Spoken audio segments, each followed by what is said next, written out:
You are Locked On Texas Tech, your daily podcast on the Texas Tech Red Raiders. Part of the Locked On Podcast Network, your team every day. Chris, that comes to mind when you think about maybe being prone to see some young guys make an impact? Could we talk secondary, go back to the offensive line? What stands out to you?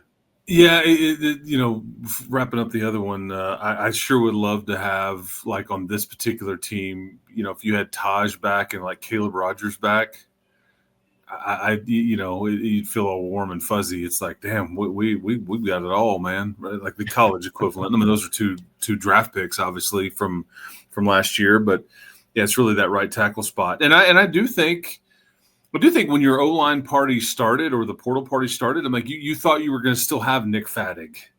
There was some of that departed. True. You could have continued to throw more dollars into the pool and have gotten more guys. But as far as young guys, I mean, Ponton he could absolutely be your starter at right tackle. Heck, to start the season and all year. Well, I don't know.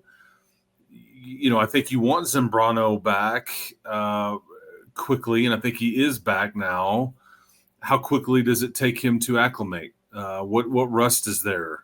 That's why with this particular group and the youth that potentially could get involved, it's like this group could look vastly different in mid-October compared to mid-August, and it could look. Let's hope it looks for the better.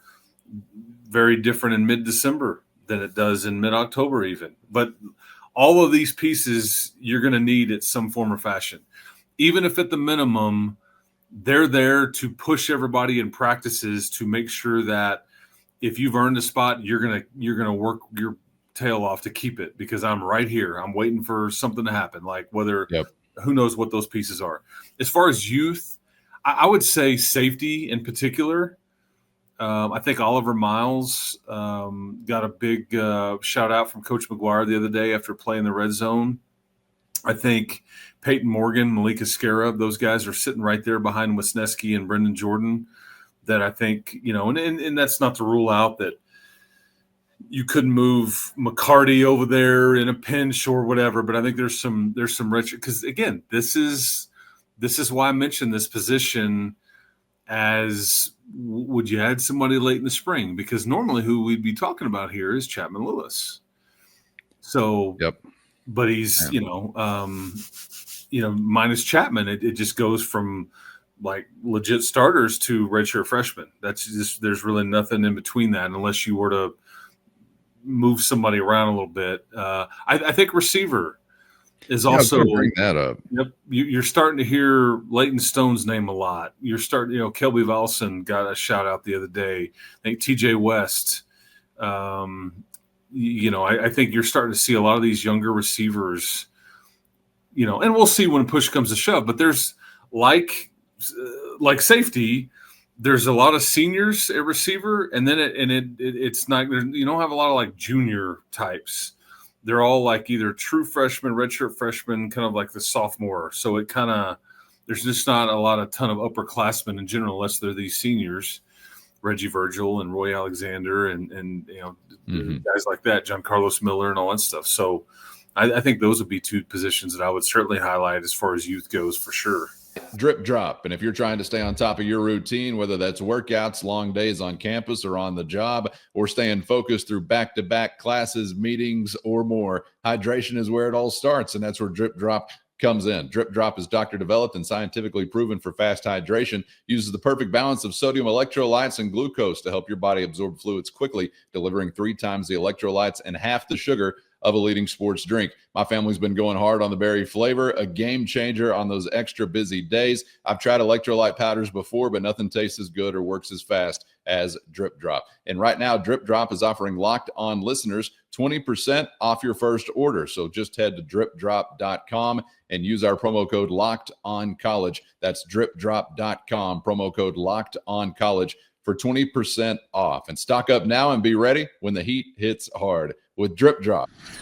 I guess that what you're describing there is sort of why I've had the feel this offseason that you brought on a lot of great experience, and I've even thought at times it felt like your team got older, but then at the same time I didn't feel like you were an old team, and you're pointing there to several spots across the board where there's that gap where you could get young really quick.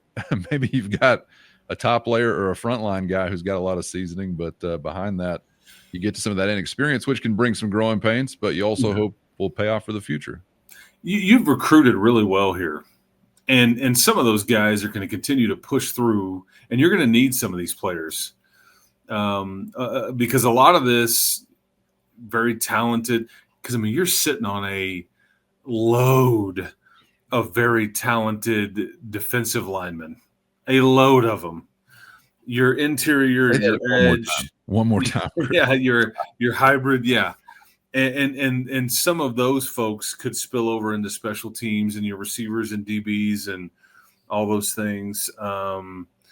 So that's where your football team should be really see some benefit here in general. But yeah, I mean John Curry's still a young player.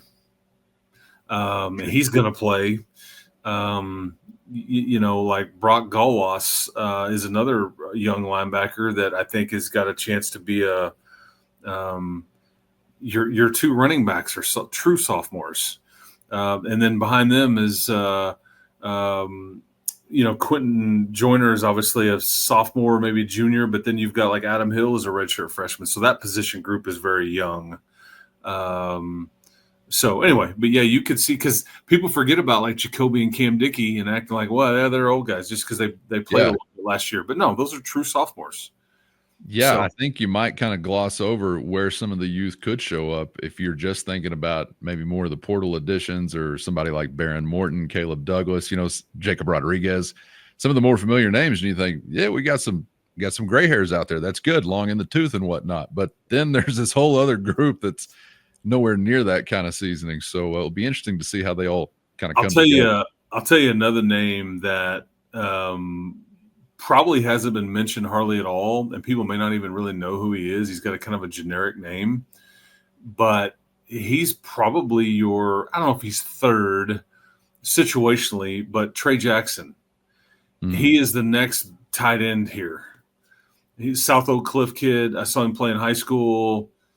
He came here as this kind of player that needed to put on a bunch of weight, which he started to do. He missed most of last year, and you didn't need him last year, but there was an injury last year. But he's somebody that Jason Llewellyn is probably your third tight end, or he's more of the hand in the ground. He's a deep snapper. He's some situational stuff. But like in a true backup for like what Terrence Carter and John Carlos Miller are doing, that's Trey Jackson. And people will probably like, who's this guy? Yeah. So he's somebody that could, because if one of those guys can't play in a game, Trey Jackson's going to be the one that plays in a lot of those packages where you're using two tight ends or you're flexing them out and all that kind of stuff.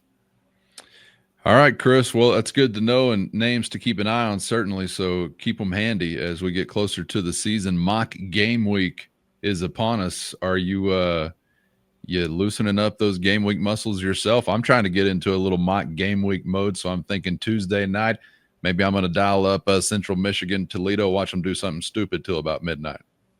I have to go to YouTube probably for that, but you're getting close to where we're going to be enjoying football on every night of the week.